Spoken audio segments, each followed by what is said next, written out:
Goeiedag. Ek hou nogal van video's maak.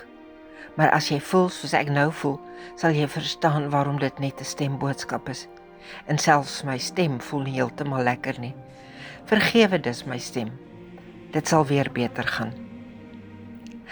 Kan ek jou vra, wat as een van die grootste struikelblokke vir geloof juis ons volwassenheid is? Ons leer van kleins af om onafhanklik te wees, om dinge self uit te werk, om sterk en selfstandig te wees. Maar wanneer Jesus oor geloof praat, sê hy iets wat amper ontstellend klink. As julle nie verander en soos kinders word nie, sal julle die koninkryk van God nie ingaan nie. Hallo, ek is Ronel Besuidenhout en ek wil jou uitnooi na die splinternuwe reeks getiteld Glo soos 'n kind. Op die oppervlakte klink dit eenvoudig, selfs 'n bietjie sentimenteel. Maar wanneer Jesus 'n kind in die middel van sy disippels plaas, doen hy iets radikaal. Hy keer die wêreld se waardestelsel om.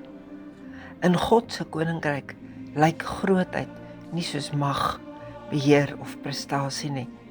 Dit lyk soos vertroue, afhanklikheid, oop ontvangs. In hierdie reeks gaan ons oor 4 weke saam ontdek hoe diep hierdie waarheid gaan. Ons gaan na Jesus se verhouding met kinders kyk.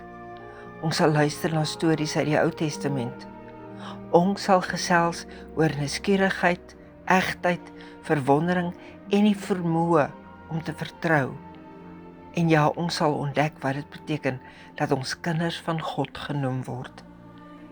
Elke dagstuk is kort genoeg om saam met jou oggendkoffie te lees, of saans voor jy jou lig afskakel. Daar is hierdie keer meer teksgedeeltes wat jy op jou eie kan bestudeer. En dan is daar die klankopname, spesiaal om na te luister wanneer jy dalk in die verkeer sit. Boodskappe word saans 9 uur of soggens om 6 uur uitgestuur. Jy kan self kies, registreer nou as jy nog deel van hierdie groeiende geloofskap wil word. Die nommer verskyn op die skerm. Hierdie bediening is afhanklik van vrywillige donasies. Mag jy ook in hierdie maand ontdek dat geestelike volwassenheid presies dit is, om soos 'n kind te glo. Ek hoop jy ry saam met my.